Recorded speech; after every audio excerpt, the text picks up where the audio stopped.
Here we go!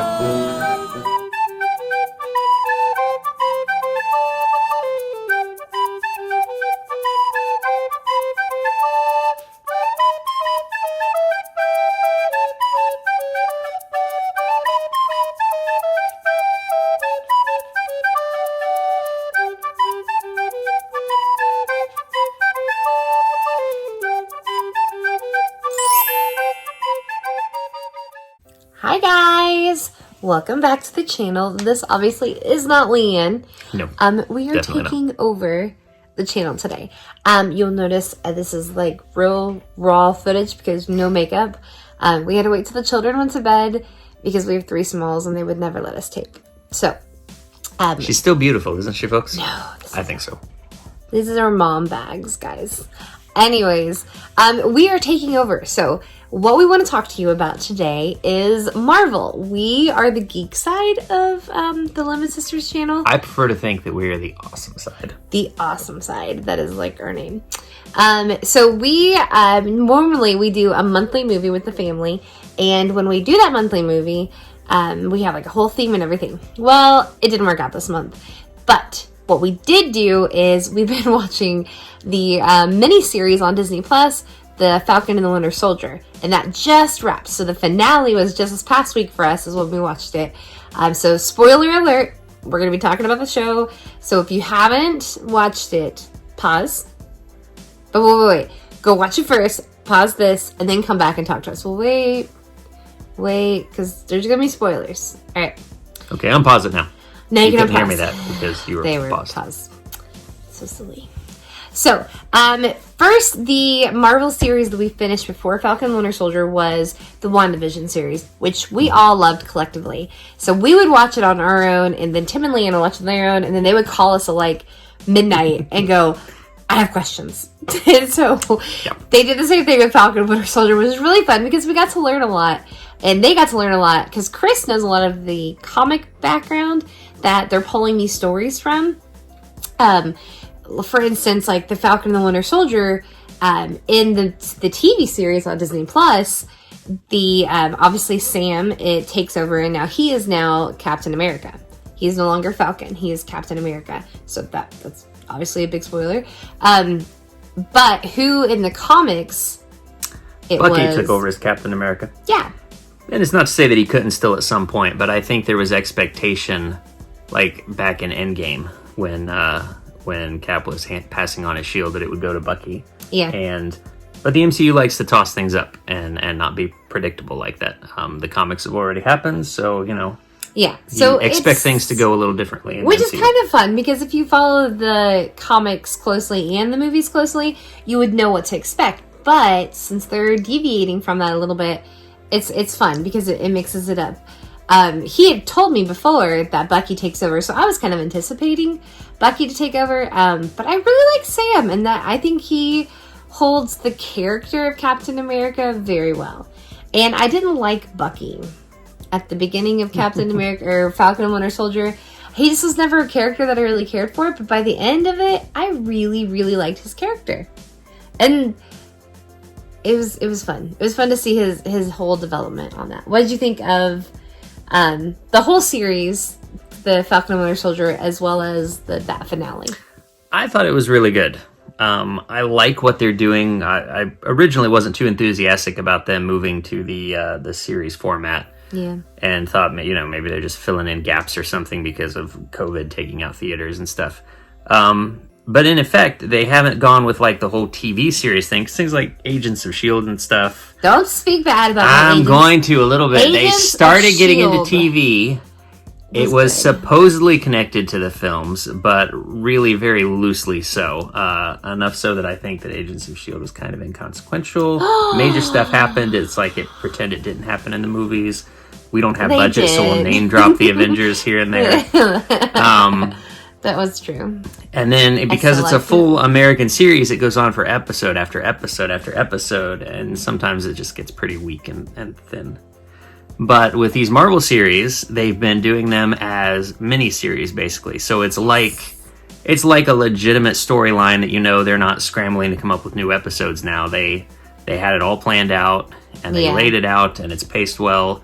Falcon and the Winter Soldier, I thought, was a little bit slow in places and getting started out. But ultimately, the character growth, in particular for Sam and Bucky, I think was really good. I liked Bucky initially.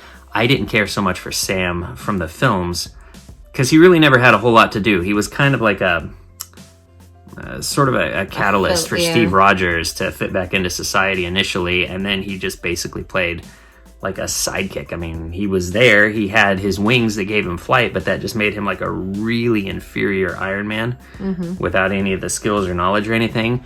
And so he seemed like the Avengers light. How did you feel about Peggy Carter's granddaughter? What's her name? As on the tip of my tongue. You asked me and now I can't think of it. Shelley. No, Shelley. Is it Shelley? It's not Shelley. That's Shelley. Not Shelley. Okay. It's Susan? Well, see, there's the thing. I don't remember her first name. She's Carter. Agent Carter. I did not like that they're making her a super villain. Yeah, they kind of... They, like, just made her, like, super bad all of a sudden. It was not okay. I don't know if that's consistent with the comics. I don't actually read them. I've just read up a lot about Marvel stuff, so I know some of the stuff from the comics, like with Bucky taking over as Steve Rogers stuff. I don't know what happened with the present-day Agent Carter in the comics. Yeah. But for me, though, not knowing any of that was a big twist, kind of. Yeah. It seemed like it went against the character, but at the same time, if we're being honest with ourselves, anytime somebody that you think is going to be there for everyone and is really a righteous character and then they flip, which sometimes happens even in real life, sad to say, you know, it seems like, no, of all people, you know, why you? So... Well, and she got pretty burnt by the government since they banned her. So she did. It's not like she didn't have any motivations. Yeah. It seems like she should have had the pedigree to be a little bit more upstanding than that, but yeah, you know what? Sometimes it's how the mighty have fallen. There you go. Overall, I think it was a great series. I like that it fit. I mean, it felt like you're watching a Marvel film, which we actually were talking to Tim and Leanne about it at dinner the other day, and Tim's like, oh, the fight scenes were too long. And I was like, Liam was like that. But this is typical Marvel. Like, that's like your big Avenger movies. Like, you have these long fight scenes at the end against the Flag Smashers. They were really good, though. Yeah, that's another thing about how they're handling these miniseries is even the opening. When it opens up, you've got the Falcon flying in, and there's this whole thing that takes place in the air. And it's like incredible quality. You wouldn't see that on Agents of S.H.I.E.L.D. No, you wouldn't see that. It was like cinema level quality in the special effects and like the fight choreography and stuff. Yeah. It's a legitimate experience and it was nice. Yeah. So we definitely give it a thumbs up. If you haven't watched the whole series, go back.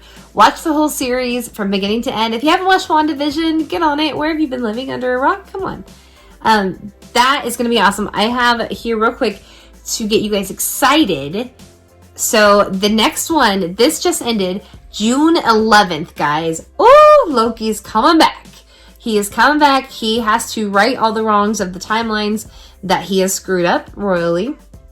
And I, not just because I love him, he's a wonderful man, but Tom Hiddleston, right? Is his name? He's so great. Everything that we've seen him in is amazing. Even the non-Disney stuff. But Loki is one of my favorite characters. I don't want to call him a villain because he wasn't always a villain. He was pretty great. He's not a villain. And he did some heroic stuff. But see, the version of Loki that's in this, if you go back to Endgame, when they went back in time and they had to be careful not to screw up the timelines in order to take the Infinity Stones before Thanos got a hold of them. So they go to steal the Tesseract after the invasion in New York when they had just captured Loki when he was being incredibly evil and supervillainy.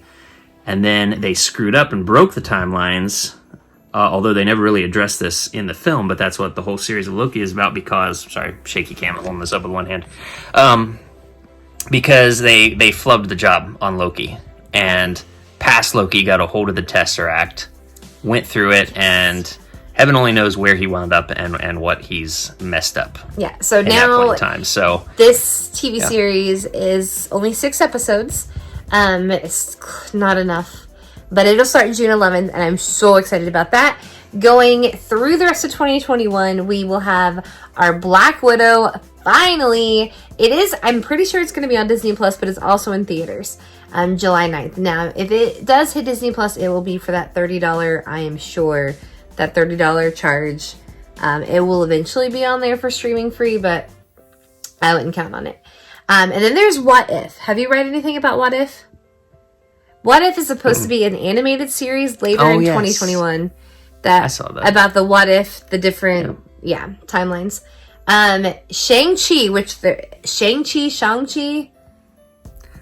Okay. I'm not sure. I would have assumed from the spelling that it's Shang-Chi, but then we heard somebody else pronounce it Shang-Chi.